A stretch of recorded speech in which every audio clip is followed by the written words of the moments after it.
भागवत में श्री चित्रकेतु जी के चरित्र में आता है कि उनके बहुत सी रानियां थी, बहुत से में 1 करोड़। वो संतान के लिए बहुत व्याकुल रहते थे, किसी भी रानी से गर्भ नहीं हुआ। धर्म का आचरण करते थे, संतों पर भाव रखते थे। तो एक दिन देवर्षि नारद जी और अंगिरा जी आए उनके इस मोह का नाश करने के लिए कि तुम पुत्र की जो हठ लगाए बैठे हो वृत्ति है ठीक नहीं है। आकर कहा कि राजन, तुम जो उदास रहते हो ठीक नहीं, ये पुत्र प्राप्ति की चाह का त्याग करो और श्री भगवान का भजन करो। ये कुछ दिन का जीवन है, पुत्र आदि तो लौकिक मान्यताएं हैं, लौकिक संबंध है, उनका हमें ज्ञान की जरूरत नहीं इस समय, क्योंकि ममता रत सन ज्ञान कहानी व्यर्थ होती है। जो ममता से युक्त है उसके ऊपर ज्ञान का प्रभाव नहीं पड़ता। मुझे पुत्र चाहिए, यदि आप हम पर कृपा करके आए हैं तो हमें पुत्र दीजिए। तो आपको पता होना चाहिए यहां सृष्टि की कोई भी वस्तु एक रस नहीं रहती, इसलिए प्राप्ति में हर्ष होता है और बिछोह में शोक होता है। तो आपको पता है आपको भी हर्ष और शोक ही होगा, पर ममता से जो युक्त होता है उसको ज्ञान की बातें समझ में नहीं आती। उनका आप जो कामना कर रहे हैं ठीक है, भगवान की कृपा से उसकी पूर्ति होगी। सबसे बड़ी जो रानी थी वो गर्भवती हुई, संतान हुई, बेटा, तो बड़ा हर्ष। अब तो जे ही राज दरबार से समय मिलता सीधे भाग के बड़ी रानी के महल में।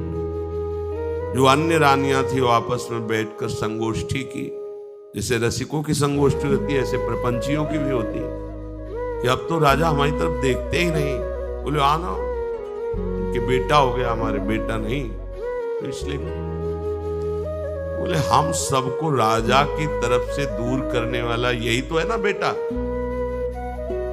मार देते हैं, बेटा मर जाएगा तो फिर आगे चलकर हम सबसे प्यार करेंगे, ऐसा है। तो जो धायमा सेवा में थी तो रानियां ही थी, शासन और प्रलोभन दोनों वृत्तियों का प्रयोग करके उससे कहा बालक को जहर दे दो। दूध में जहर दे दिया गया। कुछ समय के बाद बड़ी रानी अपने बच्चे को लाड़ दुलार करने के लिए गई तो देखा श्याम वर्ण जहर का प्रभाव। अब हाहाकार, राजा व्याकुल होकर चित्रकेतु जी आए, ऐसा विलाप कर रहे हैं।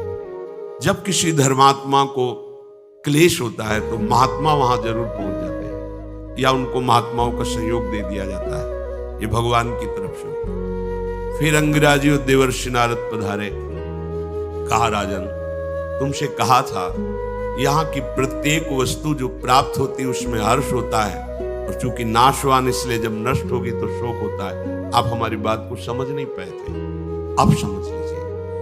उनका मुझे उपदेश नहीं, मुझे हमारे पुत्र से बात करनी है, अभी बुला देता हूं। वो सामर्थ्यशाली महात्मा आकर्षण किया, जीवात्मा उपस्थित, बोले देखो ये तुम्हारे पिता तुम्हारे लिए कितने दुखी हो रहे हैं, आओ अपने शरीर पे आ जाओ।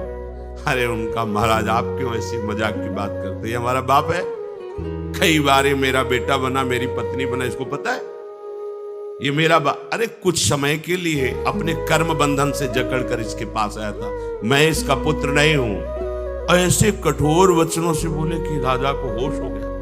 अरे मैं जिसके लिए इतना रो रहा हूं, हाय हाय कर रहा हूं, कैसे बोल रहा है। अंतर ध्यान जीवात्मा। बस उसी समय उनको वैराग्य हुआ और भगवान शंकरषण की आराधना करके भगवत साक्षात्कार किया। इस संसार को हम सत्य मान रहे हैं, रिश्ते नातों को सत्य मान रहे हैं, क्यों?